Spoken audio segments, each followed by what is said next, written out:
मित्रांनो, आज आपण पंढरपूर भागामध्ये विजिट चालू होत्या आणि सहज एका बागेत आलो. आपल्याकडे बाग आहे ही.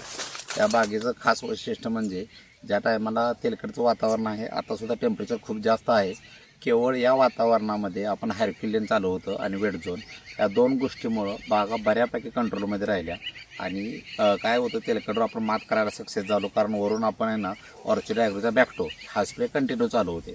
तर या बागेत बघू शकता की आता जवळजवळ 4-4.5 महिने होत आलेत आणि साईज बघा कशा प्रकारची आहे डाळिंबाची. महत्त्वाचं साईज ही आहे आणि क्लिअर फळं किती आहेत ते बघा.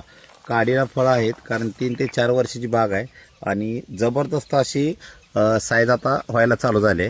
आणि जसं पाहिजे तसं फळ आहे पूर्णपणे बागेला.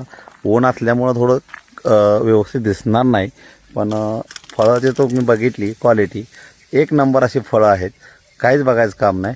कुठं तर साधारण मला असं वाटतं की बागेत आता हे जवळजवळ 500 झाडाचा प्लॉट आहे. त्याच्यामध्ये फक्त असं कुठं तर आलं होतं, पूर्णपणे तेलकट आपण थांबवले.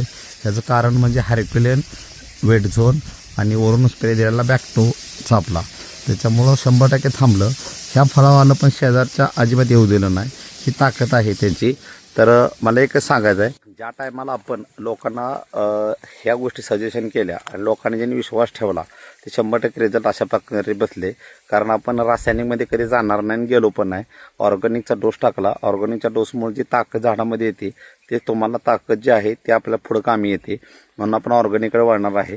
तुम्हाला मी एक व्हिडिओ शेअर करेल ऑर्गॅनिक आणि रासायनिकमधला, की फळामध्ये किंवा झाडामध्ये किती फरक पडला आहे ते तुम्हाला बघायला मिळेल. धन्यवाद.